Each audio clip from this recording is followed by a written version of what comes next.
Hi guys, welcome back to the analyst session. यही देखेंगे कि डिप्लॉयमेंट पाइपलाइन क्रिएट कैसे करते हैं और क्रिएट करने के बाद हम लोग उसमें डेटा को असाइन कैसे करते हैं और टेस्ट करने के बाद प्रोडक्शन स्टेज में कैसे डेटा को सेंड करते हैं। ठीक है, तो डिप्लॉयमेंट स्टेज में क्या होता है कि डेटा को हम लोग यहाँ पे प्रिपेयर करते हैं in the term of power BI developer. यहाँ पे हम डेटा डैशबोर्ड्स बनाते हैं और डैशबोर्ड बनाने के बाद पावर बीआई सर्विस में हम लोग उसको पब्लिश करते हैं। पावर बीआई में सर्विस में पब्लिश करने के बाद हम लोग यहाँ पे ऑप्शंस में जाते हैं, फैब्रिक में हो या फिर आप पावर बीआई के ऑप्शंस में मिल जाए। तो चलिए सीखते हैं हम लोग Power BI end to end deployment कैसे हम लोग क्रिएट करते हैं।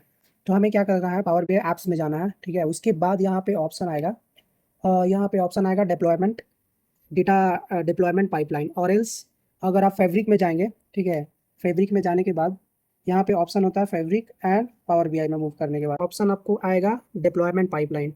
अगर आप फैब्रिक में जाएंगे तो वहाँ पे ऑप्शन आएगा फैब्रिक और यहाँ पे आपको ऑप्शन आएगा डेवलपमेंट पाइपलाइन।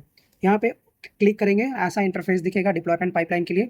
यहाँ पे न्यू पाइपलाइन फर्स्ट क्रिएट करेंगे। फर्स्ट में हम लोग डेटा को असाइन करेंगे। डेटा को असाइन करने के बाद हम लोग क्या करेंगे, वर्क स्पेस उसको देंगे असाइन करने के लिए, और उसके बाद डेटा को डिप्लॉयमेंट और टेस्ट करेंगे। उसके बाद हम लोग ग्रुप में शेयर करेंगे। ये 4 स्टेज होता है। वर्क स्पेस बना लिया है तो हम पहले यहाँ पे चलते हैं। ठीक है, ये 4 स्टेज में हम क्या करना है, न्यू पाइपलाइन। न्यू पाइपलाइन में जाने के बाद हमें यहाँ पे नाम देना है।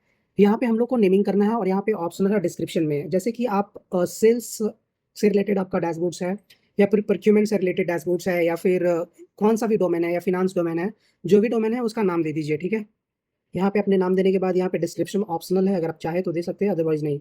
मैं अभी के लिए नहीं दे रहा हूँ। उसके बाद क्या करेंगे, न्यू पे क्रिएट करेंगे। न्यू पे क्रिएट करने के बाद ऐसा 3 स्टेज आएगा जिसमें एक डिप्लॉयमेंट, टेस्ट एंड प्रोडक्शन रहेगा। डिप्लॉयमेंट में क्या करते हैं कि जो भी डैशबोर्ड हम लोग बनाते हैं यहाँ पे डेटा को असाइन करेंगे। टेस्ट में वहाँ पे टेस्ट में यहाँ पे असाइन करेंगे आइदर मैनेजर को या फिर आप डायरेक्टर को, जिसको आप रिपोर्ट करते हो, टीम में कर रहे हो, तो यहाँ पे आपको क्लाइंट का नाम असाइन करना पड़ेगा। और अगर आप किसी बिजनेस स्टेक होल्डर के लिए काम कर रहे हो तो यहाँ पे उस मैनेजर और डायरेक्टर का नाम असाइन करना पड़ेगा ताकि वो टेस्ट करे।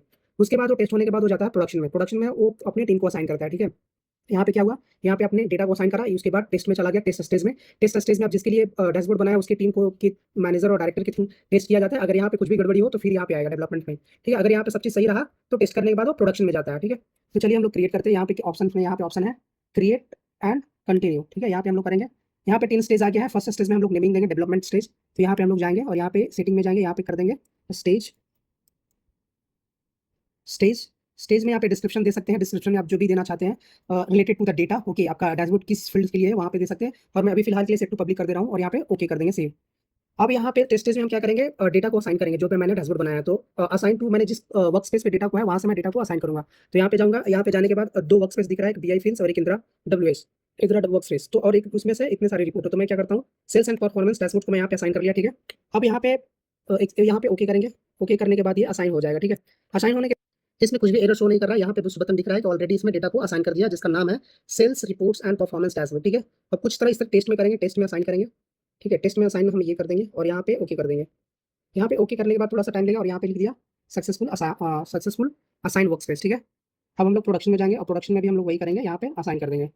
यहाँ पे भी असाइन हो गया है। ठीक है, अभी तक के लिए मेरा कुछ एरर शो नहीं कर रहा, ब्लूटिक्स आ गया है, ब्लूटिक्स आ गया, यहाँ पे ब्लूटिक्स। अब क्या करेंगे, अब हम लोग इसमें जाएंगे और फ्लैट लिस्ट को कर देंगे ओपन, और यहाँ पे भी चेक कर सकते हैं आप। ठीक है, यहाँ पे ऑप्शन आ रहा है, यहाँ पे ये ऑप्शन आ रहा है डिप्लॉयमेंट का। आप इसको ओके करके टेस्ट कर सकते हैं एक बार और कि कहीं पे मेरा एरर शो कर रहा है या नहीं कर रहा है इस स्टेज में। ठीक है, डेटा को यहाँ पे कोई भी एरर नहीं शो कर रहा है। ठीक है, तो अगर अब क्या हो सकता है कि जब टेस्ट में हम लोग जाते हैं, ठीक है, आइदर आप सॉफ्टवेयर टेस्ट करते हैं या फिर लेट्स सपोज आप मोबाइल को टेस्ट कर रहे हैं। ठीक है, प्रोडक्शन में जाने से पहले तो हमारा फंक्शन में कुछ भी इशू होता है तो क्या जाता है, डेवलपमेंट स्टेज में। ठीक है, तो यहाँ पे क्या होगा कि यहाँ पे जब भी कुछ इशू होगा तो यहाँ पे हम लोग कुछ भी डैशबोर्ड में चेंज करेंगे तो यहाँ पे ओके करेंगे डिप्लॉयमेंट फिर टेस्ट करने के लिए, और यहाँ पे डिप्लॉय करेंगे और यहाँ पे स्टार्ट कर देंगे और ऐसे फंक्शनिंग स्टार्ट हो जाएगा। जब हम डेटा डिप्लॉयमेंट पाइपलाइन बनाते हैं तो इसमें कुछ रूल्स होता है। ठीक है, तो ये रूल्स को भी देखते हैं। ये रूल्स में आप क्लिक करेंगे तो यहाँ पे लिखा है डिप्लॉयमेंट रूल्स। ठीक है, यहाँ पे कुछ आप नोट्स भी दे सकते हैं, जैसे इसको आप ओपन करेंगे यहाँ पे वो पावर बीआई सोर्स में ले जाएगा। ठीक है, वहाँ पे सोर्स में आपको दिखाएगा, वहाँ पे जो भी चेंजेस करना है आपको सोर्स को वहाँ पे आप कर सकते हैं। तो कुछ ऐसे हम लोग डेटा को